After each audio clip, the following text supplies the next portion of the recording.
പ്രിയമുള്ള സഹോദരങ്ങളെ, അസ്സലാമു അലൈക്കും വറഹ്മത്തുള്ളാഹി. ഇമാം ബുഖാരി ഉദ്ധരിച്ച ഹദീസിൽ അബൂ ഹുറൈറ റളിയല്ലാഹു അൻഹു പറയുകയാണ്, റസൂലുള്ളാഹി സ്വല്ലല്ലാഹു അലൈഹി വസല്ലമ പറഞ്ഞു, അഅ്ദറല്ലാഹു ഇലംറിഇൻ അഖറ അജലഹു ഹത്താ ബല്ലഅഹു 60 സന.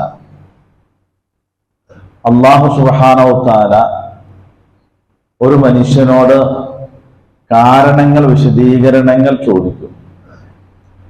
അയാള് 60 വയസ്സ് വരെയും അയാൾക്ക് ആയുസ് അള്ളാഹു ദീർഘിപ്പിച്ചു കൊടുത്ത മനുഷ്യരോട്.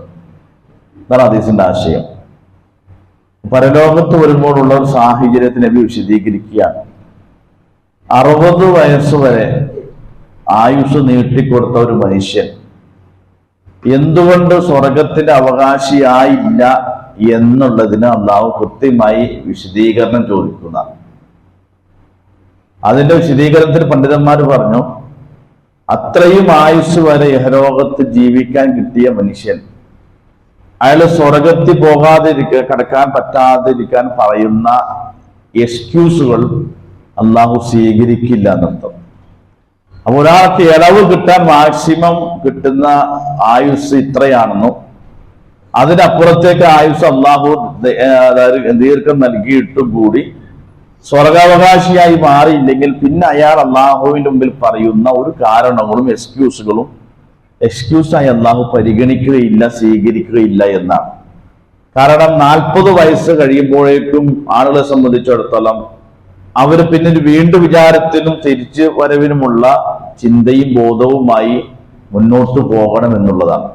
അപ്പൊ നമ്മൾ ഓരോ ആയുസ് കഴിയുന്തോറും നമുക്ക് നൽകപ്പെടുന്ന എല്ലാ ആനുകൂല്യങ്ങളും ഓരോന്നായി അവസാനിക്കുകയാണ് എന്ന് ബോധ്യം വരികയും പരലോകത്ത് നമ്മുടെ വിശദീകരണങ്ങൾക്കൊന്നും ചിലപ്പോൾ പക്ഷേ പ്രസക്തമാവുകയില്ല എന്ന ചിന്ത നമ്മുടെ മനസ്സിലുണ്ടായിരിക്കും.